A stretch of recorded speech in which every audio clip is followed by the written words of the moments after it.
கோவையில் தடுப்பூசி போட்ட 2 மணி நேரத்தில் 3 மாத ஆண் குழந்தை இறந்த சம்பவம் பெரும் அதிர்ச்சியை ஏற்படுத்தியுள்ளது. தருமபுரி மாவட்டத்தைச் சேர்ந்த பிரசாந்த் விஜயலட்சுமி தம்பதியினர் கோவை சிங்காநல்லூர் அடுத்த மசக்காளிப்பாளையம் பகுதியில் குடியிருந்து வருகின்றனர். பிரசாந்த் கார் ஓட்டுநராகவும் விஜயலட்சுமி கூலி வேலையும் செய்து வருகின்றனர். இவர்களுக்கு 2 வயதில் ஒரு மகனும் 3 மாத கை குழந்தையாக ஒரு மகனும் இருக்கின்றனர். இந்த நிலையில் கடந்த பொங்கலுக்கு சொந்த ஊர் திரும்பிய பிரசாந்த் தம்பதியினரின் இளைய மகன் கிஷாந்துக்கு சளி மற்றும் காய்ச்சல் இருந்ததாக கூறப்படுகிறது. இந்த நிலையில் நேற்று மதியம் மசக்காளிப்பாளையம் உள்ள அங்கன்வாடி மையத்தில் கிஷாந்துக்கு தடுப்பூசி போடப்பட்டு தொடர்ந்து காய்ச்சல் சளி இருந்ததால் மருந்து அளிக்குமாறு செவிலியர் அறிவுறுத்தியுள்ளார்.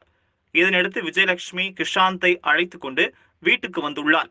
நீண்ட நேரமாகியும் குழந்தை பால் குடிக்காமல் தொடர்ந்து அழுது கொண்டிருந்ததன் காரணமாக தன்னிடம் இருந்த மருந்தை கிஷாந்துக்கு கொடுத்துள்ளார்.